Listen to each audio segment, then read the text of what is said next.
Hey, hey, hey. Hello, hello, hello. Welcome to Therapy Rebranded, where we're consistently inconsistent.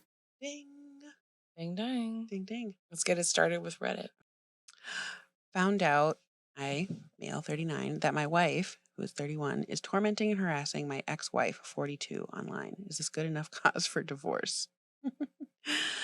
As the title says, I feel very repulsed by my wife. I looked into her phone and found out that she has been harassing my ex-wife for years, bullying her, calling her all kinds of names. I only saw her fake Facebook and was curious to why she had one. So I saw her activities and she had a conversation with my ex. Her account was blocked. Pause. Can we comment on the ages between the three? Yes. So it's original wife was 3 years older than him, now 42. New wife is 31. Wow. Let's read into the context there. Let's just keep going. I just want to highlight it. I just want to name it because something's telling me the 31-year-old is a way worse person than the 42-year-old. Yes. Keep it going. Completely. Yeah. I called my ex and she brushed it off as childish behavior that didn't bother her, but I wanted to know everything. After some persuasion, she started crying and admitted that my wife has been tormenting her. She texted me screenshot after screenshot from fake Facebook. I don't know what that is. Oh, on IG or IG accounts harassing my ex. I failed to understand why, so I confronted her and she denied it at first. Oof. I showed her the screenshots and she said probably ex made up the whole thing. I'm triggered. At last, I confronted her with her phone with some of her accounts still saved in the login history. She broke down crying, telling me that I'd never made her feel secure and safe and that I made her feel resentful. I don't know what to do now. Yes, you do. I can't stand looking at her. I have confided in my sister and she thinks I'm overreacting. You need to check in with your sister.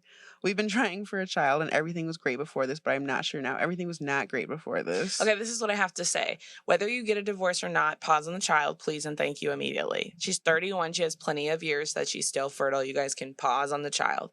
Secondly, she tried first she tried to gaslight him, and then she flipped it on him with tears. Use manipulative tears to be like, this is actually full circle moment. This is your fault. It's a theme today. This is your fault. This is a theme today for things we're discussing. What's the theme? White woman tears. We don't know they're white. We don't know this white woman. It sounds like some white ass shit. Correctamundo. It sounds like some white ass shit. Does it not? You are 100% correct as the authority on white people here. Yeah, that's true. You are the authority. I am. So this woman's way more off than you think she is. And this is only a little bit of the things you don't know about her life. And I want to know why the 42-year-old was hiding it. The ex-wife was hiding it and was like afraid to tell him. She must have thought he wasn't going to believe her. Yeah, that's what it's giving. Well, they could be hostile too until this, because I could be hostile with my ex, and then if I heard something like that where it would back you up, where you go like, okay, that's way too far. Wouldn't you feel immediately defensive just based on the fact that this is wrong? Like, this is just wrong. Oh, yeah. This is so... she's being a bully. She's bullying. Like, it's just like... Well, and it's obsessive. Yes. Why are you you won. You won. I want to know what... You got the guy. What she's attacking her with. I do too. Yeah. That's what I want to know. Like, because my first thought is, I don't know, maybe she was abusive and she was standing up for him or like, but that's not likely ever, actually. The ex-wife not saying anything is so interesting. Yes. Because wouldn't that be your first thing? Like, get your bitch would have been my first thing.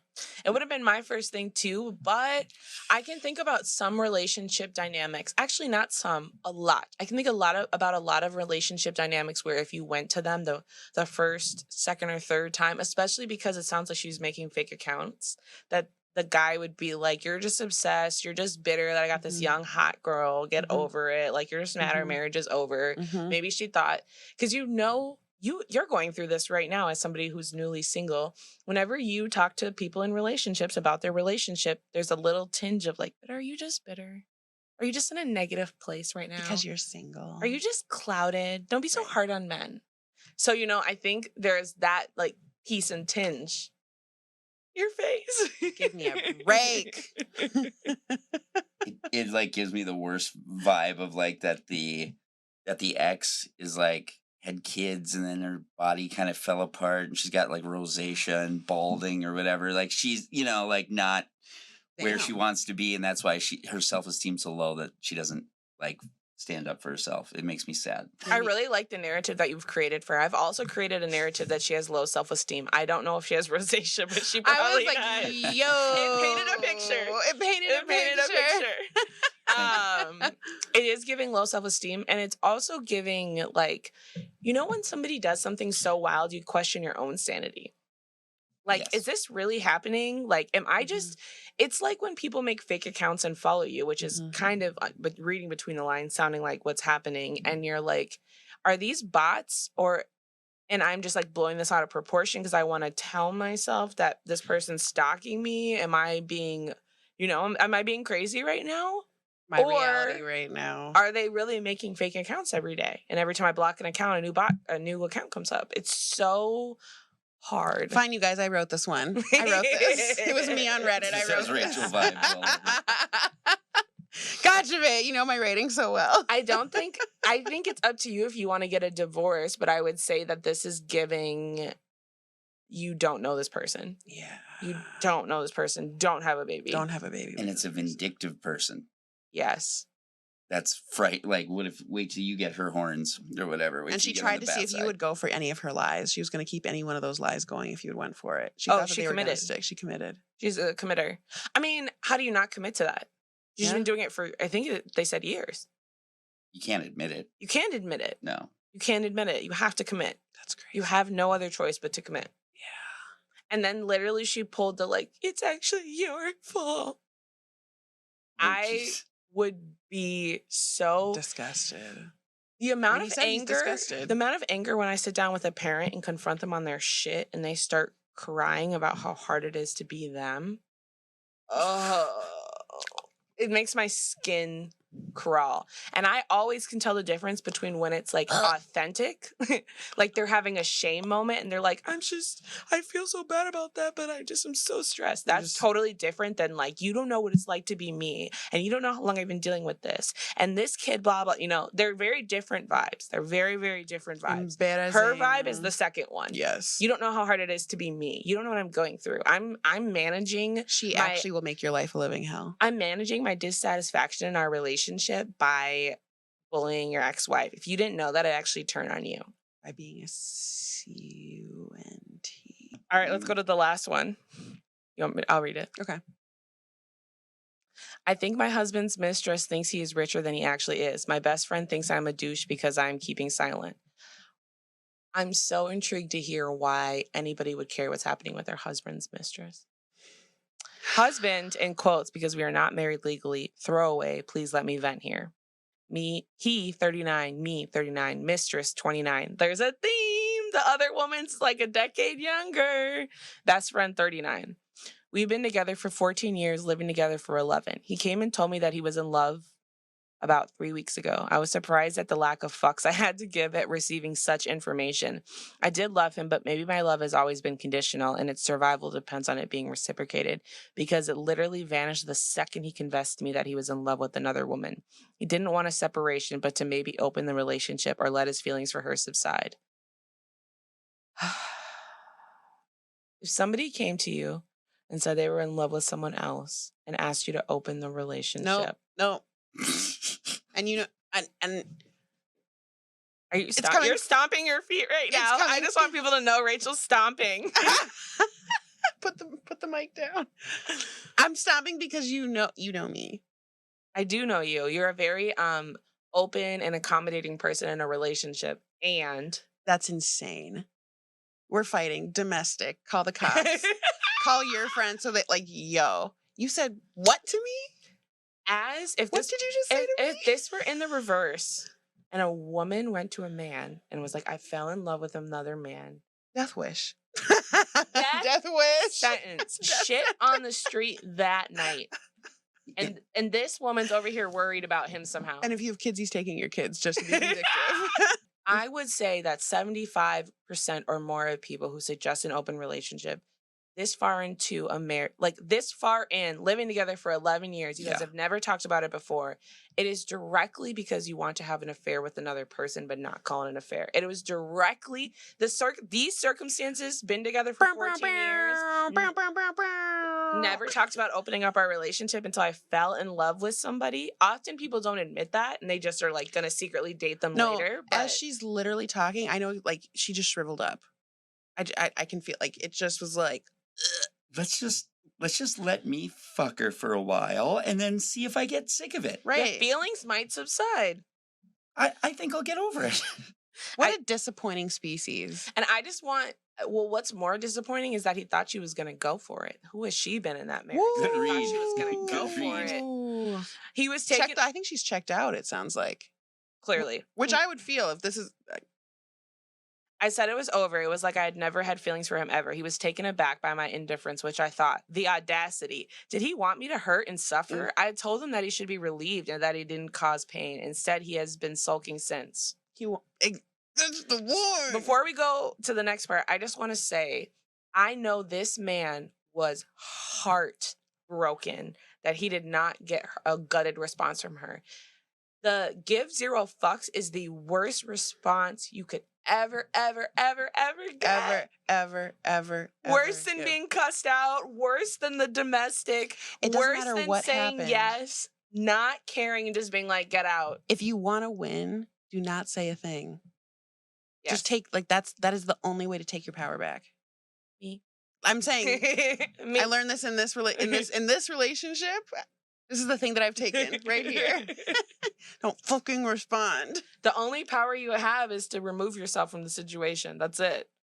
Obviously, it's different when you're dating and this stuff, but this was the most powerful move that she could have possibly done. And it makes me a little bit sad for him, and it makes me have a little bit of empathy that, like, maybe part of the reason he was behaving like this and met somebody else and all of that is because of how much his wife didn't care. Ding, ding, ding, ding, ding. That's what I was going to say. Because he's literally in love with someone else. She didn't notice. Yeah. He told her. She was like, no. And then in a weird way, he's more invested than her because he was kind of like, well, can I figure out how to keep you in my life? And she was like, fuck no. Fuck no. But her point's so valid of like, he shot himself in the foot either way. you want me to suffer? But I actually think, regardless of whether she's sad about the marriage ending, she will be sad about being in a marriage where she was this checked out for this long at some point. Yes. She's going to have some kind of grief around She this. should at That's least. so long. That's so long. Oh, I guess they're not officially married, which is also whatever. And his behavior is just out of pocket here. Out of in his pocket. next part.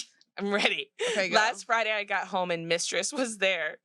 And fuck him. Hello. Sipping Sitting in my tea. kitchen, sipping my tea. Sitting in my kitchen, sipping my tea. I'm picking up the cup and tossing No, my it. stomach just. I'm like having a visual. Yo. I want to fight. Oh, Like right now. This is where she should have wrote the audacity. Yeah. I felt nauseous because seriously, I told him that this wasn't civil at all and never to be in my home again or I would call the cops. He really was really mad he didn't get a reaction. He really wanted one. And he got it. I went to my room and I heard her yelling at him for not standing up for her. It's giving 29. Yeah. What did I say? Oh, then I heard her say something very curious. Why haven't you kicked her out yet? He was trying to tell her to lower her voice, whispering, later. We can discuss this later. She left and he came to me apologizing. He said, we didn't have sex here if this is what you are scared of. She just dropped by because I was working from home today. What? Also, we very much had sex here. Very much. I have before. Right at the times. kitchen table on her knees. Literally. I told him that he had until the end of March to move out and to find somewhere to be during the weekends. This morning, I changed all the locks from, it's a Gervais move. From now on, he isn't allowed in my place during my working hours. So if he starts later or finishes earlier, he needs to wait for me to come home and let him in. This is petty and spiteful and Locked up. unnecessary. She did not need to do all of that. Just give him his date to go and tell him, don't let me catch you with this girl here again. I thought you said you didn't care, sis. You care a little. You care a little. You care a little bit and a lot. But his mistress's words stuck with me. So during the weekend, I've been stalking her social media. I think she thinks that he is rich, or at least that he owns my apartment. I think she also thinks that my parents' summer house and boat are his. Unfortunately, the loser has taken her there, probably bragging about his wealth because her hashtags were all about the, quote, good life. Sorry. There's a big part of me that doesn't feel bad for her. I don't feel bad for her. I'm sorry. Am I wrong for that? Not the wife, the mistress. I don't feel bad for the mistress. No, why would we? Well, because she's being played too. Well, yeah, she's being played too, but she's also like, she's like a little body boppy thing, it sounds like. She's an evil bitch. The mistress? To go into another woman's home like that, Yeah. and even have that whole like kick her out, like to have that audacity. It's not another woman's home. It's his home, and he home. broke it off Sure. with her. Sure, And but why is she still here? The reason when people say shit that's that off the mark, I finally realize it's because they're being told shit that's that Lying. off the mark. I think they're lying to someone who's looking for those lies, though. Like who gets off on that power, like that they've won that guy over. She's getting off on winning him over and being the winner. But to be fair, I think she thinks like, why aren't you having boundaries in this place? So this is the thing that I've noticed that a lot of mistresses do. Wow, I really work with a lot of toxic families. Yeah, you do. Woo. This is it. Well, if your kid's trying to kill yourself, there's probably a lot going on there. Not always, but often. But I work with a lot of mistresses or people who have mistresses, and what ends up happening is that the mistress is so bitter about having to be the second and be in the secret that the second the marriage ends, they want the ex-husband and the guy to give them position, to toss the wife to the side, to demonstrate that they're more important, to make it clear to them, like, pay me back for being your side bitch. Like, prove give me what I wanted. Tell me, like, follow through on these. And then what ends up happening is the men never consider, one, how sad they are going to be about the wife, and two, how impacted the kids are going to be. And so they can't meet the mistress's demands. Because they can't move that fast. They can't kick the wife out. They can't have them be public when they have children. They can't do all of those things because they look like such a piece of shit in the world. They can't do those They things. can't win at any And then of the it. mistress becomes worse because she's very much like, what's the issue now? And she's insecure about her position and needs him to do more to prove it. So it's just funny because I can already imagine, I'm totally making this up, but I can already imagine that he literally had to have her there to prove something. Yep. Who is this guy to you? Like, I mean, what does he look like? What's the profile? Because, like, honestly, I'm searching on this dude. I'm guessing he's just a mid-ass dude, a regular basic dude It's the who basics doesn't are have a always lot of doing charisma and is selling his probably bitch wife and all of his success to get this girl who's 10 years younger than him. So I was telling my best friend all of this, but she was more agitated than indignant on my behalf. She told me that he was a scum not telling the mistress the truth. I agreed. I know, right? But then she said I was no better not explaining to her his situation either. I was dumbfounded, but she was serious. I told her that it wasn't my job to bring back Mistress to Earth. My best friend got very angry and demanded that I give her Mistress usernames so that she could warn her. No, I said. She called me a bigger douche than he is. I don't know what's going on with these people. Have they gone mad or have I? When did our moral compass go askew like this? Can someone tell me that I am not insane? ? You're not insane. You're not insane. What are your thoughts? I don't know. So here's my thought too. Okay, I understand. This is just so much information. First things first, I'm glad you're out of this marriage or getting out of this marriage. Yeah, it's just not for you regardless. You're not responsible for the mistress. She's not 19. She's 29. She'll figure it out. She'll be fine. Hopefully she doesn't get scammed to the point where she has a child or whatever. But also, would she even believe you? Is she even going to believe you? And also, she's going to find out naturally because he's not going to get any of those things. You aren't in marriage, so you're not getting divorced, and he's getting half. He's getting nothing. So it's also giving the best friend has been a mistress before, because who sides like that? That's insane. why do you care about this random woman? She's our mortal That's enemy. like We hate that's her. like horrifying to me that that's your support system. Regardless, like We that's hate her. It doesn't matter what. I don't care what type of person that bitch is. What? We hate her. We hate her. She's trash. She's She's trash. garbage. She's We garbage. don't respect her. Nothing about her is There's no likable. like women empowerment shit in this. Like, bitch, what? Hate her. Hate her. Hate her. If you're my best friend, you should hate her more than me. If you're my best friend, I'm talking you off the ledge. Like, girl, don't call her ugly. Yes. Don't talk about her like that. I'm talking you off the ledge if you're my best friend. She's the scum of the earth.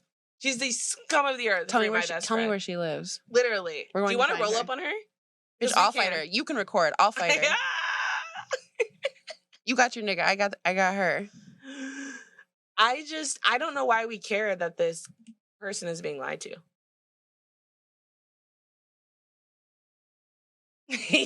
Big question mark. Big question mark. I think the theme of the Reddits today is like misplaced feelings. There's been a lot of misplaced emotions and feelings all over this. It's kind of all over the place. Tell the people how you redirect misdirected feelings. I don't know. That's a great question because I really feel like it's situational. I just thought about it. I think it's situational, right? Like I think you just have to like refocus on what's coming up for you. Yeah. I also think I'm a big believer in like when you're in these kind of crises where like your whole life is shifting to be like very selective about who you lean on and who you talk to. And I think, I Mm. mean, obviously it's her That's a best life friend, so lesson. she thought that this was going to be like really supportive, but she Mhm. just got some information that sucks about her best friend. Yeah. What is the most common misdirected feeling that you guys see? I don't know if this is a feeling, but That's a good. selfishness. I often see people who are very selfish calling other people selfish. Ooh, that's the one. A lot. I see it a lot. And then I Mhm. think You're withholding from me when actually this person you are withholding. mhm. Mhm. Not only are they accusing them of withholding, but I think that a lot of people lack so much self-awareness that they don't actually know how much the other person is putting effort in because it's not showing up the way they want. Yes. And so they're often like very selfish and Mhm. don't do a lot of social norms or don't do a lot of Mhm. things that it's like this is kind of standard in relationships, and they look at other people who don't do their weird standards and are like, Mhm. you're selfish. Mhm. I see a lot of Mhm. projecting anger to and dislike, like a lot of people who actually kind of don't dislike someone being like, they don't like me. Like Mhm. like the teenager who secretly hates their mom that's like, I don't think my mom likes me. And I'm like, bitch, you don't like your mom. Your mom sucks. Or like they're so worried about their friends not liking them. And I'm like, you don't even like this friend. I can Mhm. see it on your face. I can see it in Mhm. your body language when you talk about it. Mhm. So those are some of the projections that I see. And then the biggest one that we all know, which again isn't an emotion, but an action, is the cheater who is really obsessed with being cheated on, or the liar who's really obsessed with being lied to. Those are all very, very common. We should have a whole episode about that. The liar who like is always looking for holes in other people's stories because they are convinced Gotcha. everybody lies as much as they do. Gotcha. The cheater who looks for holes in your behavior because they're convinced that everybody's as sneaky as they are and that everybody will take every opportunity to do the thing. Those are the things I've seen. How do you identify? So I have some experience with projection, but it took me a long time to identify it. You know that the person was doing it at the time. Yeah. Is Are there any telltale signs? I think the biggest indicator that I think the biggest wall or defense against projection is also the defense that you have against gaslighting often, which is that you're really secure in who you are and how Mhm. you show up and you know yourself. That's like your biggest, I feel like Mhm. it's not really a clues about the other person. I think over time you kind of start to see people's patterns and Hmm. and like, oh, you say this about everyone. You say Mhm. everyone doesn't like Yes, you, or you Mhm. say saying everyone everyone. is angry. Like you start to notice that the things maybe they think about you are also the things they think about their best friend and their cousin and their mom and their dad. Oh Like you yeah. start to see that like these are patterns and themes and things you obsess of with other people. But I think the best defense when someone's projecting onto you is to know how you show up, right? So if Mhm. someone said to me like, yeah, I don't really think you're a nice person, I would probably be like, that might be true. Yeah. But if someone was like, I don't think you care about others, that's absolutely not true. That's a projection, Mhm. right? Like I know the characteristics, good and Mhm. bad, that I possess. Mhm. And so like I think knowing yourself is one of the best defenses against that, because when you don't have a strong sense of self, and this doesn't count with your parents, or I would say like your husband or wife, because you trust them so much, you're like, Mhm. what are you seeing that I'm not? Mhm. But I think like for the general public, like if Having that somebody, strong core of your sense of yes, self. knowing who you are. And that's why when you are in like an abusive dynamic, maybe like this or like something else where, therapists or other professionals will tell you that you need to do work to kind of come back to yourself after you've been in a situation where you were being gaslighted or where you did kind of have to lose parts of yourself. You have to do work to like reintegrate, like, where are you? Otherwise Yeah. and that's how people kind of end up in those cyclical kind of patterns in relationships. How are you? Whew, we should check in. Yes. How am I? Yeah. I am.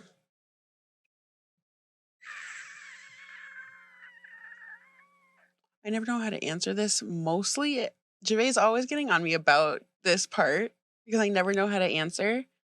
Just because I check in where I am right now and where I am like in the week. So Right now you are. right now I'm feeling a little, I don't know, my knees are bouncing, so maybe a little antsy, Yeah. but like fine. I don't know, anticipatory. Okay. I think my word is anticipatory. You're whispering. I feel like my thing is anticipatory. I'm feeling like there's just like things like coming up that I am ready to Yeah. get past, I think. How about you? I'll be there with you. Thank you. How am I feeling? I'm feeling pretty disappointed in myself, and because I was feeling really negative and heavy for a while because I was gonna have to fly to Boston to testify in a case against a child next week. And so I was kind of really like, oh, I don't feel like doing this. This is gonna be so heavy. It's gonna be so emotional. Like I have to get up and talk about all of these things I don't want to talk about. And then they called me this weekend and they were like, we settled. I didn't tell you yet. No, bitch. We settled. It's been 3 years in the making. You buried the fucking lead. I knew I had something to tell you. I don't want to cheers to like, but I want to cheers to you not having to like do all that. So they settled, and there was actually a good outcome. The child had, there's documentation that he's a child that's going on his record. Lost his teaching license. He was a teacher. Did not me, in case everybody's wondering. But I have. I was wondering. Yeah. Yes. Because I was like, "What?" I'm surprised that you're emotional about it because you're so tough with shit. No, he did not me. He did my boyfriend who died. All through middle school, and he told me, and I kept it a secret. And then after he relapsed, he ended up telling his parents, and then he wanted to do something about it, or they wanted to do something about it, and he was begging them not to because they kind of live in this small affluent town right outside of Boston, and everybody he'd ever known and met would know that he got by his teacher, which was a man. And so after he died, it happened for 2 years on school grounds too. After he died, his mom came to town to get his body, and we connected, and she was like, he told me about this. Do you know details? And I vividly remember sitting down with his mom in a coffee shop during COVID with masks on and going through the details of his, as she cried a week after he died. And she was like, we're gonna go to the police. That's not what he wanted, but that's what we're doing. We found out this teacher's still employed at the school. He still has access to kids. And I was like, I'm down. Like, whatever you want to do, it's not my decision whether or not this is something that's wrong for you to do. Like, this is your loss. So whatever you want me to do, I'll do it. So ever since then, that was 2020. Ever since then, 2021. Ever since then, I've done some depositions. I've talked to the police. I've been questioned a bunch. The deposition was pretty rough, but it was during like the height of COVID or right after the height of COVID. So they let me do it virtually, and he came for my neck. The first they sued the school district, and that was a really lengthy battle. And then they settled it, but it was sealed, and they were like, we're gonna let this teacher go, but we're not gonna say why. And they were like, well, that's not good enough. He's not gonna lose his license, and he's gonna be hired again somewhere else. So they went after the teacher. Mind you, they had to do all of this civilly because the person that it was perpetrated against is deceased. So they couldn't do criminal charges because it was all secondhand information. So I've literally been like waiting on the edge of my seat, like ready to go face to face with this guy, John Blake, fuck you. And I was like, okay, I'm gonna go out there, I'm gonna visit his grave, like I'm gonna do the things, like I'm gonna treat this like a healing experience for me. I was really tight with his family. I talked to them obviously throughout the case. I wasn't able to go over details with them. But after they settled, they got to tell me some details. I'm not going to go into everything, but I don't think that they'd be upset about this because this isn't a secret. There were articles in the Boston Globe about it. There's going to be a public record. Like there's a shit ton of articles about it. And they were like, we've been waiting on this whole entire time. He's been fighting tooth and nail to get your testimony out because your testimony was going to seal the deal. And it wasn't until last Thursday that he realized that the judge finally was like, no, we're not pushing back the court date, and Jave and this other person get to testify. Get this, me and another girl who have never met, have never spoke, I don't even know what she looks like, know all the same details, the room, the times, what happened, the order of events, how it ended. And he was having an affair with a school counselor that entire time, the whole 20 years he worked there. And he was having sex with her in the same place that he was molesting children. She also had documentation. And the day it came out that he was a creep, she quit her job because there were rumors that she had been covering for him, allegedly. So can you Wow. clarify that then? So are you saying that she did she wittingly break? corroborate your testimony kind of? She did once it came out willingly. She did. Okay, willingly. Okay. So she didn't. Could you imagine if you were willingly having an affair, thinking that this person was secretly the love of your life, but neither of Oh, you wanted to blow up your families because Mhm. that's how she felt, and she had kept everything for 20 Mm. years because they were so in love, oh my God. and to find out that that's who he is, so she was on a rampage. But what I'm going to say, the negative thing about her is that allegedly, this was not confirmed in court or denied, but allegedly, a couple kids had come and made complaints to her about him, and she didn't believe them. Mm-hmm. Allegedly. Um, Yeah. but now she was all gun ho, which also she probably was hoping they weren't going to come for her next. And I'm sure horrified. So, yeah, I thought that I was that's literally off supposed to you. Super testify. heavy. I was literally supposed to testify next Tuesday via Boston. And I thought I was going to feel better after, now that I don't have to go. And like, logically, I know it's better, but I actually feel heavier. It's like all this sadness and stress that I was holding in is finally coming out. Like, I'm feeling all the feels that like Mhm. I was shoving down, Mhm. and it's brutal. And I feel really sad because it kind of closes the chapter. Mhm. Like, him and I are kind of done. The whole thing is Like, like it's just kind at of a over. close. Yeah, he's just overdosed, dead and gone now. Like, there isn't That connection, there that like isn't that thing. thing that's still lingering. And I was resentful about Yeah. having to do it a little bit. I was never not going to do it, but there was just this piece of me that was like, fuck, you were a lot of work in life, and now you're a lot of work in death too. Like, fuck. It's just like a lot of emotional labor to be in this And relationship. now the work like isn't there. And I miss it. And I'm kind Yeah. of sad. Kind of sad. I feel terrible for that It was a guy tether. and for that's awful. It is awful. What you were going to say? It's a tether. It's a tie. Yeah. Mhm. It's a tie. Oh, Do you hold his abuser kind of responsible for his? I do, because he Okay. got addicted to drugs within a year of that happening, and then it just continued. And then he was sober for like 4 years, and like for real, like fully nothing. And I think the conversations that we had before when he had first relapsed and on the way, were kind of all bullshit, because he was kind of covering his ass and feeling guilt and shame. Yeah. And then when enough time had passed, like a year, or like probably 2 years, yeah, like we were broken up for about 2 years before he overdosed and died, maybe 3.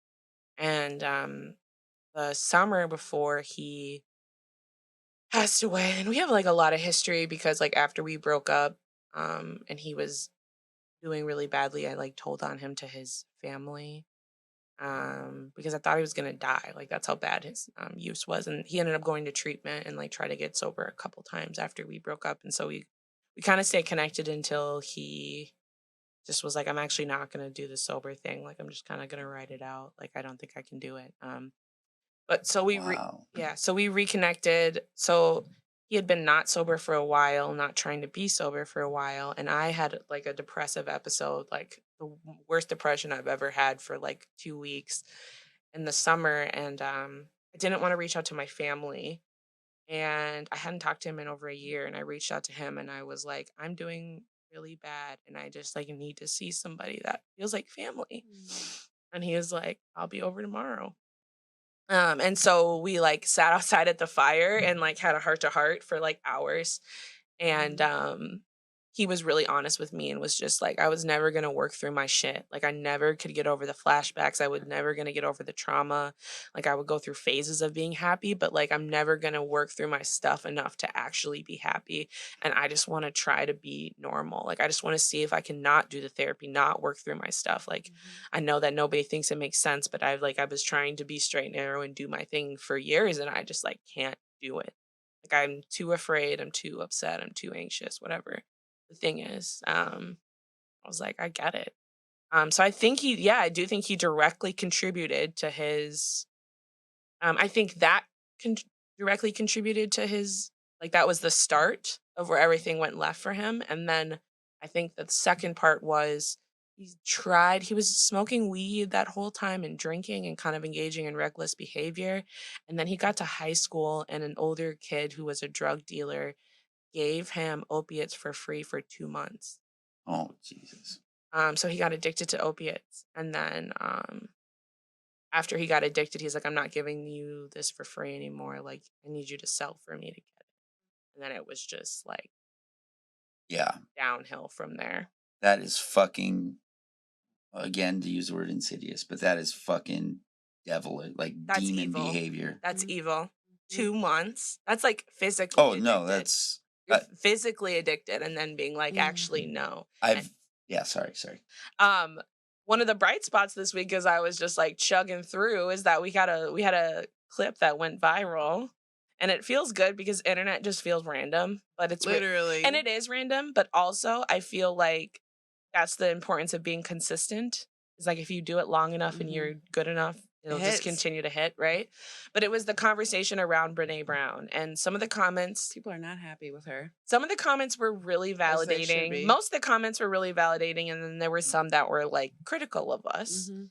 And one of the critical comments that I was continuously getting, or we were continuously getting, or I should say, Rachel was continuously getting, because she's the one who said it, is like, why Thing that I always was say. Brene Brown's statement about Israel Palestine some quote white woman shit?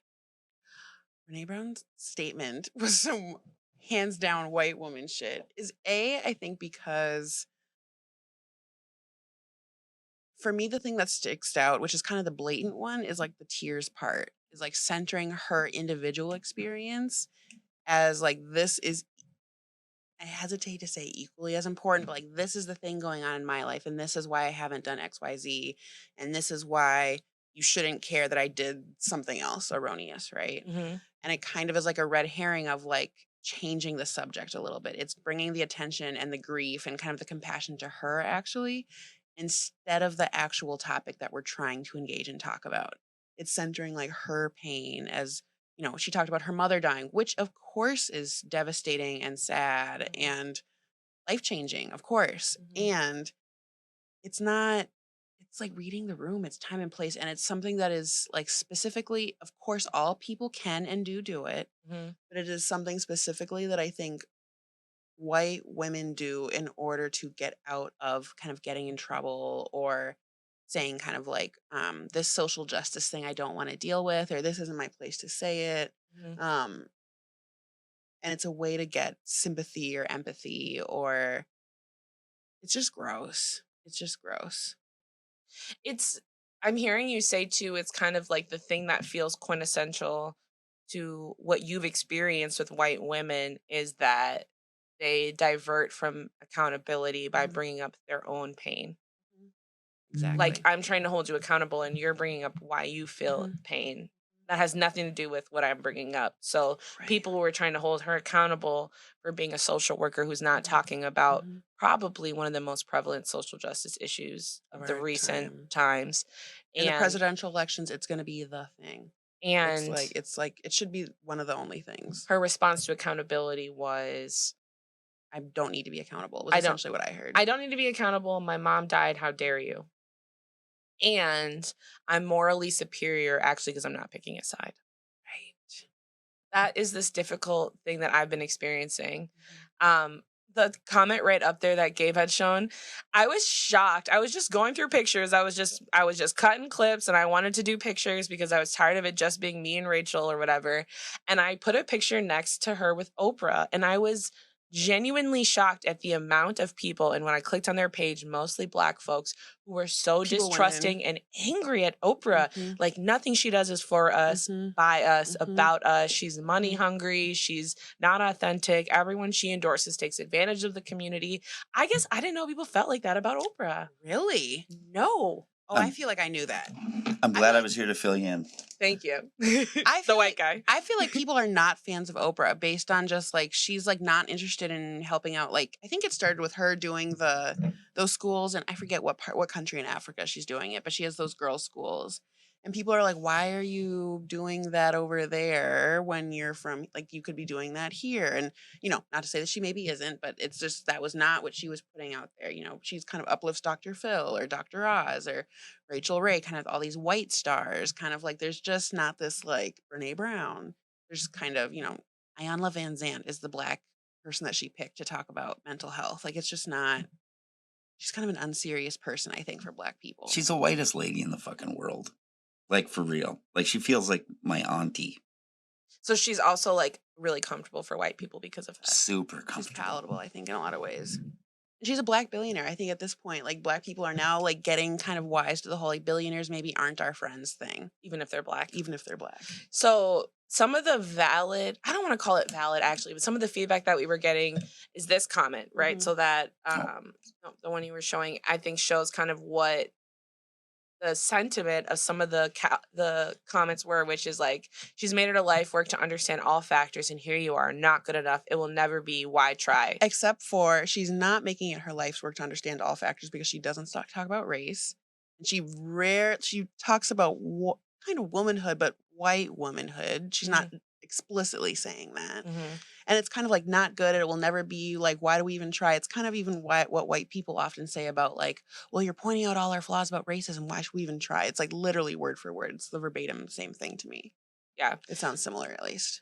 I think the thing, and dear God, this is woman is for all women, and people like you spend your time tearing it down. Enough. Seriously, it's exhausting. She's working for you. People like me is fucking funny. This woman is for all TikToker. women. She's not for all women. She's All women's for lives matter. women who have stable lives. So when I hear her TikToks or I hear her talk about her life or her job or whatever, like she's talking about often the woman in her marriage in her generation who's doing both, who's working and mothering, which is difficult. And her experience as somebody who is middle class, navigating being a working mother who has a voice in her marriage and how difficult it can be to express yourself and set boundaries. That is not why the majority of the people I work with are unhappy. So she is not working for all women. Courage is not the problem with the people I'm working with at all. Vulnerability is not the problem. A lot of people I work with are too vulnerable, too open, and being abused by society. Lack of boundaries. Lack of boundaries. She speaks for all women who have a yearly income of $150,000. Right. Who can have the time to pick up a fucking book like this or watch a TED Talk? Why is she a feminist? I don't hear her talking about She's gender white. issues. Does she talk about gender? Because she has that haircut that makes her a feminist. It makes her a manager. Can I see your manager, bitch? She stands like this. Audience reaction. Okay, these are interesting because I have not seen these. Okay, unfortunately, such a nebulous message on a sticky note is more or less just utopian mindset hogwash. No person can single-handedly care about every other person on the planet simultaneously. Luke, is that you?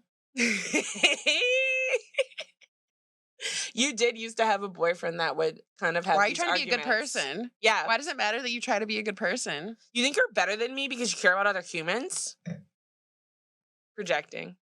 The note settles everyone to have empathy toward all other people and is just not practical, achievable, or viable. Furthermore, some people's pain does not come from random outside influences. The pain they are experiencing is very much a consequence of their very own actions. Some people actually deserve the pain they experience because they brought it upon themselves. Why is this a comment in response to something where somebody's talking about genocide? Thank you. I think so. It's funny when you guys read that. You read it differently than how I process it, and I didn't really have a feeling about it necessarily. It's a little wish-washy or like all over the place. Mhm. But to me, she's just saying Brene Brown is bullshit. It's all bullshit. No one can care about everyone. It's bullshit. And then that weird sentence at the end where it gets hostile. You know what I mean? I'm reading that first comment as you guys are pretentious and stupid, and you're the liberal left who thinks that everybody has to care about everyone and they don't, and it's an impossible task. So of course she couldn't do it, but nobody could, and we don't have to have empathy for everyone. So that just shows how everyone's bias plays into how they read things. Yeah, absolutely. Yeah. Second comment, read nonviolent Palestinian movements. Look into the Great March of Return. That was a series of weekly protests at the Gaza separation wall that drew 10,000 Palestinians demanding to be let back into their ancestral lands beyond the wall. Sorry, guys, there's a camera in front of me. By the way that protest series came to an end, Israel had killed, injured over 36K Gazans, including 8.8K children. Appealing to your oppressor's empathy only works if your oppressor has any empathy for Which you. is never. Read. Which is never. One of the co-organizers of the Great March of Return. Ahmed Abu Artema. He's a Thank you. poet, I think. Thank you to the Jew for saying it right. Lost family and was Ahmed. badly injured himself during his genocide. Some of your Torah readings actually worked out. Literally, I'm hearing the guttural. Yeah. No, literally. All right, last one. Great conversation. I need these conversations because I was into Brene Brown, already disappointed her silence, and then I'm processing letting her go as a comfy place to learn more about emotional intelligence. I'm way ahead of her, apparently, and I will not be looking to her as someone I can learn anything else from. Her 5 books have been moved into my closet. It's not like everything she said is in the trash and that she isn't a talented communicator. But obviously the brave kind of integrity she supposedly champions is something she just doesn't really have. That's the in the face of a life atrocity and genocide, she chose comfort for the most part. She did say ceasefire, and I hope it gets more people to say ceasefire at the very least, even if the whole mindset is still in a dumb place. This was the best comment I've seen, and there were 980 comments on TikTok. This is the person best gets comment. it. This you person get it. gets it. Thank you. I feel seen. I feel seen. Thank you for people for commenting. Yeah. Yeah. I think, the thing about the comments that were really interesting to me is that there was also a lot of white women commenting being like, I secretly felt like this, but I didn't want to Ooh. say it because I Because thought I she was secretly- tripping and because she's because she's worshipped by other white women. That was the undertone. But I was just like, how many people like get it but are afraid to speak up because they don't want to be ostracized in their communities because all their friends and family don't get it. I actually feel like that's you a don't lot. like Brene Brown. What is there not to like? Yeah. She talks about honesty. She talks about truth. I'm like, I've also read 2 of her books before, like very early on in Yeah. social work school. They're really easy, quick reads. mhm. And there was nothing particularly offensive about the book on face value. It's just that if you were to take this as your tool to navigate the world, you would fall flat on your You'll fall fucking flat. face. Yep. You would fall flat on your fucking face. Yep. The tools that she's saying to use don't work for everyone. Yep. I love the notion of choosing discomfort. I think that's being in a brave Yeah. space. All of those things are like really wonderful concepts. She just does not add the really important caveats and fight for the things that are actually negatively impacting the majority of the world. And the thing that white people are most uncomfortable with is race. Yes. So Love is Blind, the part 2 just came out today, and I went to Rachel's house directly after personal therapy and made her binge the 3 episodes. It was so good. Yeah, we can start with them. That's fine. So there's 3 couples that I wanted to talk about. I actually didn't think that we were going to talk about Kenneth and Brittany. This is the couple that's up right now, Ken and Brittany. I didn't think we were going to talk about them because I actually, in the pods, was like, oh, they're a really good match. They they're a different race and they're actually talking about it, which is really interesting and insightful. They seemed like they had their values aligned. And then the weirdest thing happened. It was like, it felt like they were going good. And then she basically acknowledged to him that she Isn't attracted. Yeah. didn't have the chemistry she's been wanting.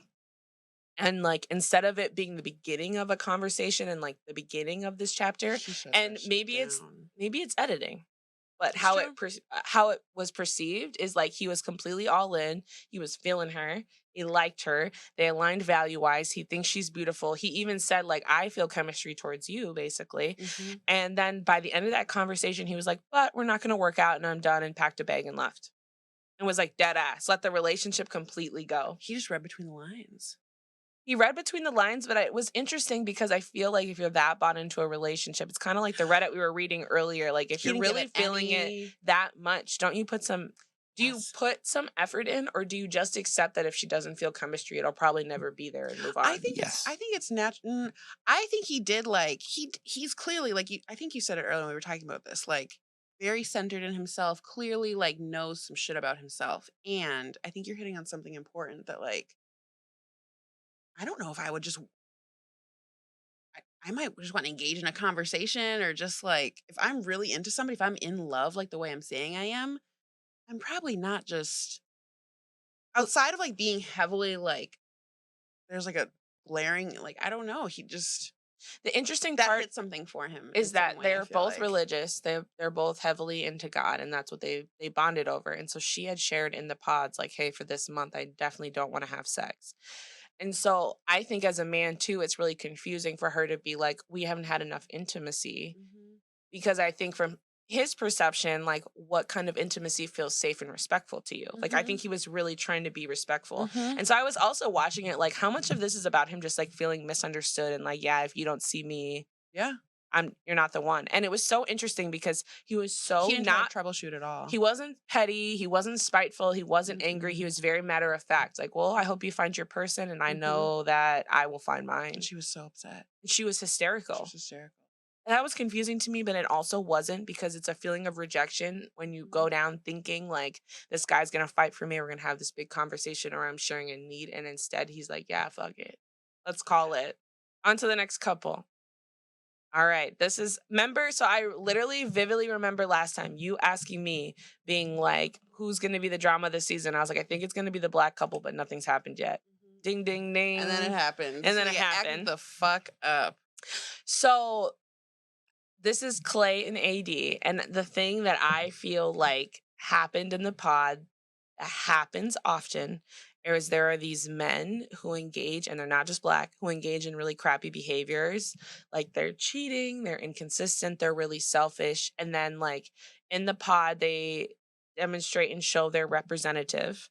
And they don't have a phone and they don't have access to the outside world. So they are being who they would be if they didn't have all those things. If they weren't a piece of shit. If they didn't have access to other women, they would be all into you. If they didn't have all these things, they would be treating you right? Mhm. So they're kind of having that. They have a couple moments in the first part of Love is Blind in the pod. They pull it together and he says a couple of things that are frustrating. Like he wants to know what she looks like. But every time he does something wrong, he's immediately like the next day, like, I did this wrong. I'm working on this. It comes across as self-awareness and accountability at face value. You can read between the lines and kind of be like, this is off, but face value, it comes across like, okay, maybe he knows kind of what he's doing. We go to part 2 and they're like about to come back from the honeymoon and the switch is already starting. He's already laying the groundwork. Would you say this? You watched this part with me, but he's kind of already laying the groundwork that's not going to be shit when he goes back. Yes. So they're like hanging out and he's starting to What's say, that word? There's a term for that. I don't know. Like, is it forecasting or future? What do you mean by it, actually? Like, like to you specifically, what do you mean by he ain't Like, gonna be shit? He's telling her who he is. So they're sitting down, they're eating a meal, they're having a good time. Out of nowhere, he gets quiet and they're on moody. vacation. I feel like that's important, that they're on vacation. They're on vacation. They haven't had their cell phones yet, and they're getting ready to go back to their life and their phone. And he's getting nervous. And it's all free, probably, It's right? all free, Like, yeah. There's no stress. Literally, all you have to do is drink and fuck and get to know each other. Yep. That's all you're supposed to do. So now they're and they have had sex. They're like saying it. So now they're like, they're getting ready to come back, and he's forecasting the kind of man he is. So he's like, these are quotes like, "Don't want to disappoint you," and starts talking about how like marriage is a big deal. Mind you, she already has a ring on her finger. As you're watching this whole thing, and I was kind of seeing this on Twitter, on Instagram a little bit, there's already memes about her. Not even mean ones, actually, but just like, girl, we're riding with you till the end. We can see how this turns out, and you might not know how this turns out, but we know because we've been there, and this is just the one you got to go through. We've all been her. We've all been her. We've all met the guy that was like, as he calls himself, suave, was the suave, fine dude. Who you thought was going to change for you and was telling you were the special one that was going to be the thing that made him be emotionally available and vulnerable. And it's not going to happen. Not going to happen. And so he's like, I don't want to disappoint you. I'm really nervous. But then at the end, it's like, but I'm going to do all the right things. I care about you, whatever. They get back to their city, which is, I think it's North Carolina or South Carolina. It's North Carolina. North Carolina. Okay. They get back to their city. And within the first episode of them back to their city, he sits down with her while they're in this neutral apartment. They're staying with each other together. And he starts telling her, he's like, listen, I'm really nervous about all of this. This is within a day of getting his phone back, by the way. I'm really nervous about all of this. And he's saying things like, my dad and my mom were best friends. They were together for 25 years. My dad's a really suave ladies man, and he's never been faithful. and he's literally says word for word, I'm my daddy's son. That's what he's saying. I've never seen a faithful black man, so I don't know if I can do it. And he's saying this to a black woman. And then He's pulling this card on a black woman. I've never ever seen. He brings up Will Smith and Diddy, which also Diddy did not age well. I would not compare myself to Said- Diddy did right he now. not Well, say this because in front of this his is mom a pre-recorded. I know, I know. Did he not say some of this in front of his mom too? No, About being suave and stuff? being suave, but that's it. Actually, I don't give a shit when this was recorded. I would have never compared myself to Diddy. I think a lot of men would have before. That's terrible, like, taste, though. His picker's off. His picker is off. Yes. So, yes. he goes, I'm still fighting demons. Run for the fucking hill. Jesus Christ. And I don't know if I can be happy with one woman. And she's like nodding along.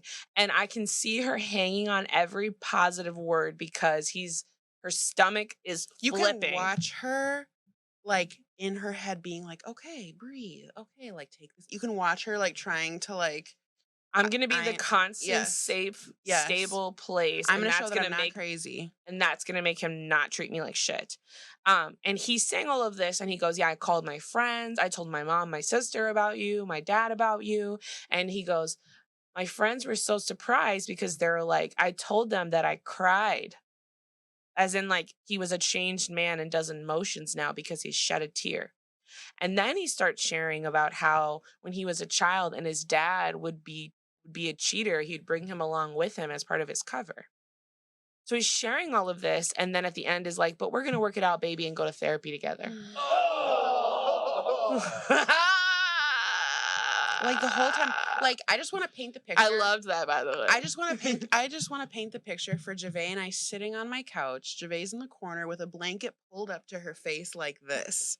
I'm just like hiding. I'm like, I keep turning away. Like it's gonna like the TV's gonna come get me. I'm like turning away. Like he's gonna infect my mind like all the other not shit men I fucked both with of us before. were, oh my God. We both were like, oh, because he's doing both at one time. He's telling you he's not shit and he's instilling hope at the same time. It is the worst situation. And I don't feel to be in. judgmental of her. I don't feel judgmental. Oh, I feel sad for her. Yes. I'm waiting for the hammer to drop, just like she is. We all feel it, and so does she. I can see it on her face. And she said it. You know, we actually know exactly where she's been. I feel like, you know, she said she dated athletes. She did the rapper thing. She did the kind of like the lit nigga thing. And now she's trying to find the safe guy. And this is her first attempt at finding her picker is off.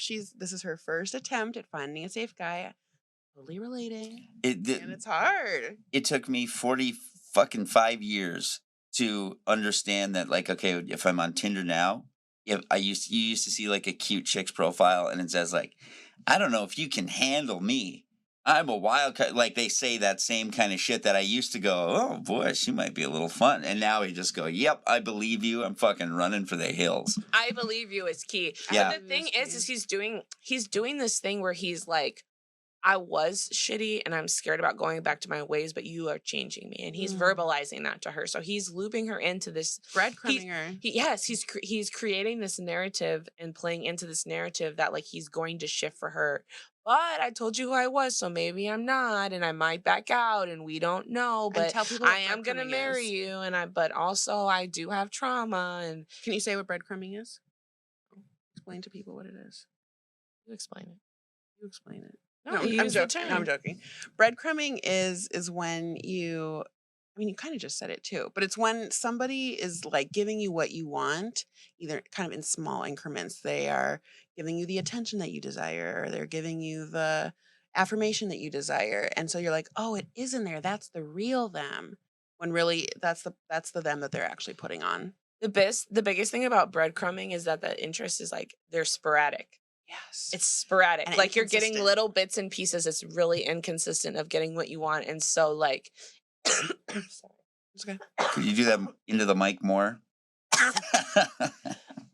So like if you're in a place where you're feeling insecure, or more importantly, you really want that relationship to work, you can pick out the breadcrumbs and choose to focus on those if you want to. I'm not saying that's what she's doing. And it does. I think she's just taking it all in. I mean, they literally have a month to decide. Well, it literally does something to your system. I forget. There's like a word that I'm like totally like forgetting right now, but it actually like lights up your system. It's your dopamine. It's your dopamine receptors. It's the same part of your brain that we get We talked about this last night. Yeah, Of like all the that stuff inconsistent reinforcement is what gets you. is So what gets like you in there. sometimes getting what you want is way more addicting than always or never getting what you want. Mhm, mhm. Sometimes is what hooks people in. It's that hit. It's that hit of the sometimes. That's why gambling is really Yeah. addicting.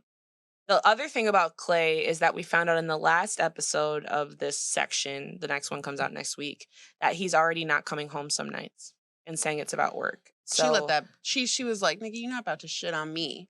yeah, she argued about it. Mhm. But he's already not coming home at nights, which is, of course, he isn't, because one, he said he didn't want to disappoint you because he already knew he had women waiting, probably a main woman I at told that. you. And then two, now he's back and having to make time for them. And he's already like, it was really interesting to watch their conversation. It was in front of his mom and sister, and she was trying very hard not to react. And he was vacillating between, He switched the goalpost like 4 times, well, he was vacillating between I get what you're saying and you're tripping. which is confusing to your system. It is. She can't decide, Because you think you're making ground. but you're not. He's actually being like, he's annoyed that you're bringing it up. Mm-hmm. He's just mad. But then randomly saying words that make you think that he's glad you're Mhm. sharing your opinion. Mm-hmm. What is a way for people to know they're being breadcrumbed? Pay attention to your system. I think when it's inconsistent, just know that if it's a question mark, they don't like you as much as you want them to. Don't you Any say like, if there's don't any- text them? Like just stop. Like that's one thing that I've heard before. Like if you stop texting them, for instance, if they're not texting you, like Mhm. I don't know, like that's It's something. like that's like one of the things. It's like 5 things to do to tell if like he likes you or not. It's like those are the things people say. And I think like as a therapist, like the thing that I say is like when people come and sit in front of me, and maybe it's like the similar for you too, is like I can give people those types of tips and tricks of like, yeah, don't text him back or see this or see that. But those are all like things for like managing your anxiety.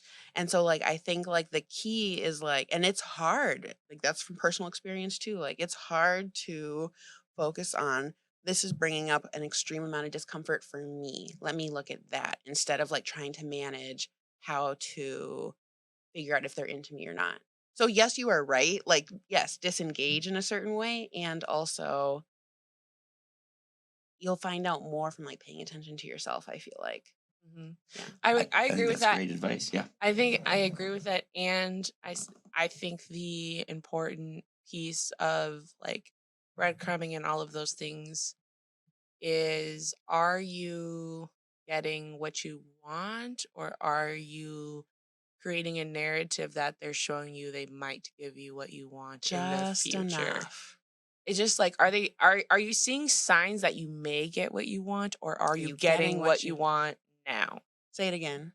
Are you seeing signs that you may get what you want, or are you getting what you want now? I think that's like the key, right? So like Save if that you're video, kids. if you're not getting what you want now, why are you doing this?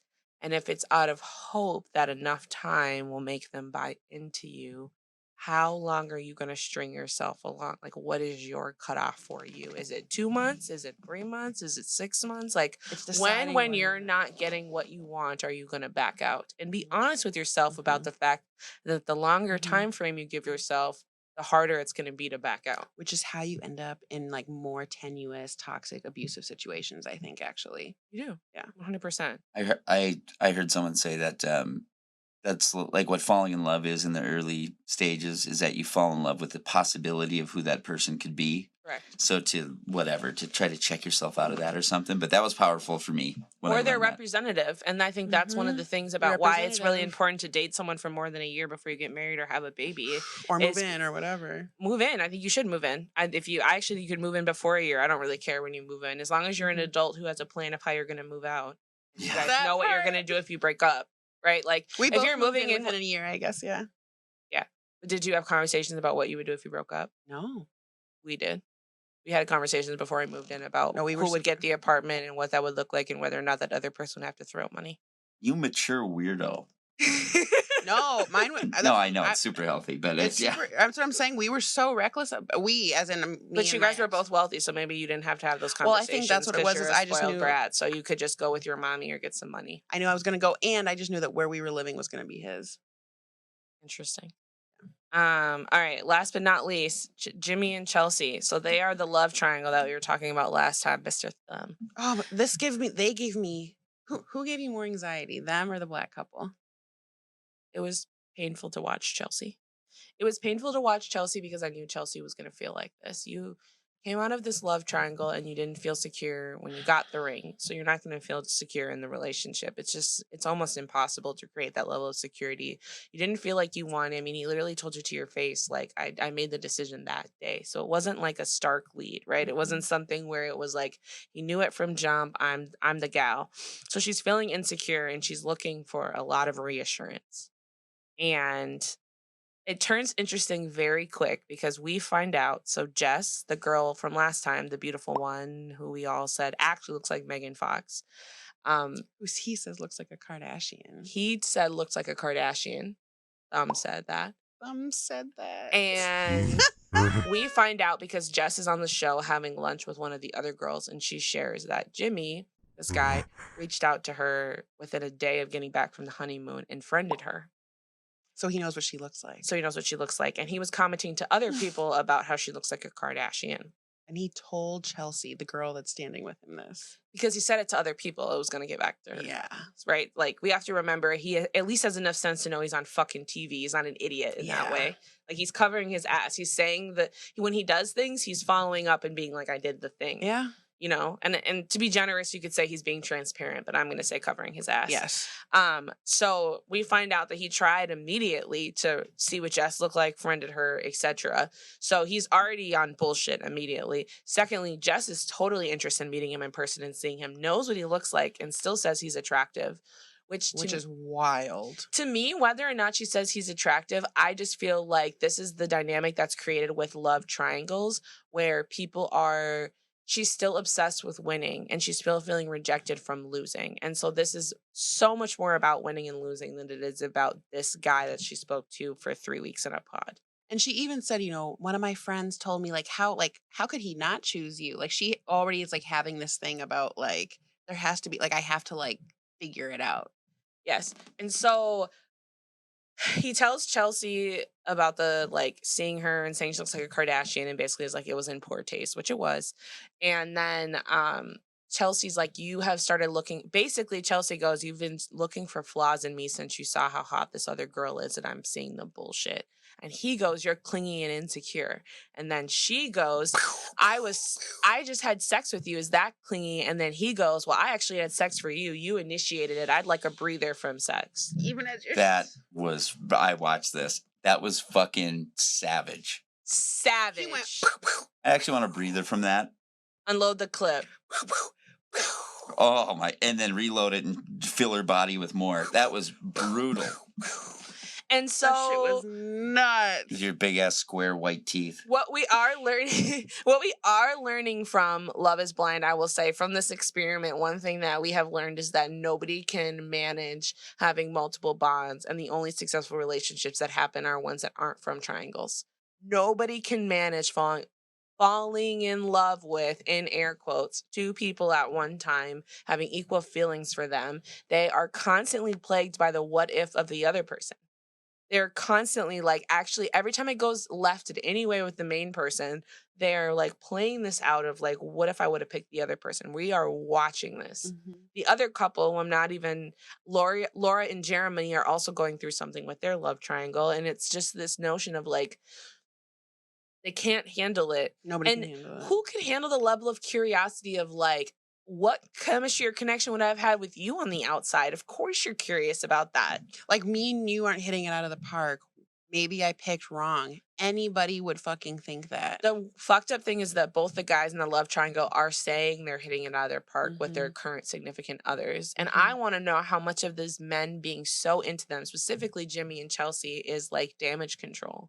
Like, I'm a good guy and I gave it a good old shot, and I'm a good old boy and I did my best and it just wasn't it. But they know what they're going to do in the end anyway. Yes. And I think it's a lot of power to have another woman waiting in the wings for you. It feels good. Yes. It changes how you are in your relationship. I've had that dynamic. It changes how you perceive everything, because this thing over here could be a lot better. The other thing, the last thing I wanted to talk about with the two of them that I thought was interesting is that he brings Chelsea to meet his two girl best friends, and it's clearly very platonic. Like, there's no boundary crossing there in any way. I didn't think they were very impressed with Chelsea, but they were really gracious and kind about it. It was like a actually. first meeting. It was what it was going to be at a first meeting. They're kind of like, I'm glad he likes her, and that's that. Yeah. Which is normal friend reaction.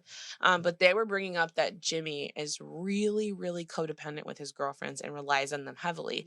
And so to me, it makes sense that somebody who struggles to be alone would be setting up multiple options just in case. Isn't that what people do, right? Like I got Jess in the wings, or I got Chelsea here, and I might just maybe, if it doesn't work out with Chelsea, go with Jess. Like they're setting up their multiple options because they're thinking more about what would work out well for them long term rather than like showing up authentically as themselves right now and being like, if it doesn't work out, whatever. And actually giving it the whole thing they're all. Like maybe it still won't work, but they're so afraid that like of like on the other side what will happen, or they're going to lose out on this other person. And he probably knows that technically both of them are out of his league. Shorty's closer to they both are kind of thummy, but the girl in what's her name? Jess, she's so hot. She's definitely out of his league. And so he's like, what does it say about me? Like, well, and I'm wondering like how much of the fact that he hasn't just broken off with Chelsea is because when he friended Jess, she didn't accept the friend request immediately.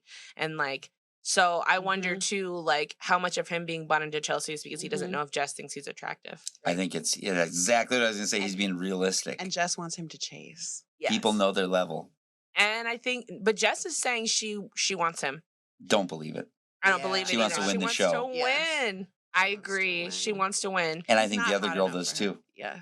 I think the other girl really likes him. I think she wants to win and she's caught up in winning, but I think she can't tell the difference between winning and liking him. Yes. And I think Jess knows the difference. I think Jess wants to win. And I think she's actually pissed that someone she finds to be uglier than her took her man. That she can't fucking believe it. Oh, that must be fucking confusing. But it's not confusing because they didn't see what they looked like. So now you know, and it's probably eating at your soul that personality-wise, the other girl was better. And he just called her thirsty on national television. That's so embarrassing. That's so embarrassing. Imagine somebody who you're supposedly in love with says like, yo, you want to fuck me too much. Well, she took a dig at him being like, you weren't saying that when I was fucking you, and he took a dig back. That's how I read that. I mean, it was super petty, and it was really hurtful, and he took it way farther than she took it, but that's how I took it. It was That's so far over the line. That's so far over the line. Yep. I agree. Because I feel like saying like you weren't saying that when I was. It's not good, but like, okay, nigga, we were fucking. Like, at least I was you're talking admitting. Shit, so what? Yeah. Like, that's what you're supposed to say. Like, I was talking shit while we were fucking. Yeah. And he did not. That was over the line. And the thing that she was complaining about is like, I need more reassurance, and then he was like, I give you reassurance. And then she was like, the reassurance has been less since you saw what Jess looked like. She blew up But her this own is spot. what her own... since the day she got that ring on her finger, she feels sick when she thinks about... Because she also knows what Jess looks like. So she feels sick when she's like, when he fucking sees who he picked or who he picked. It's going to be game over. She's been worried about this and hypervigilant about this and watching for this. And this is why she knows what she looks like. This is why you never win when you win the triangle. Yep. You never win. Because men who triangulate always want a triangle going. They never don't want a triangle going. It's not coincidental I told her about the Kardashian shit. That's part of his game. He wanted her to feel that way. Fight harder. Act more like how I want you to. Be hot. Whatever the thing is. Just know that I'm picking you. Yes. Yes. Anyways, we'll let Gabe get to his snack. Sorry. You can hear that? Yes. We're at the end of our time anyways. Thanks, I can't wait until next week when we get to go over the last portion of Love is Blind and see everyone get rejected. See you guys next week. Bye. Bye, Jess. Look at good old Jess. You guys did that too fast. It's the end of the weekend, but I still wanna turn up. Yeah, I still wanna turn up. All I want is to go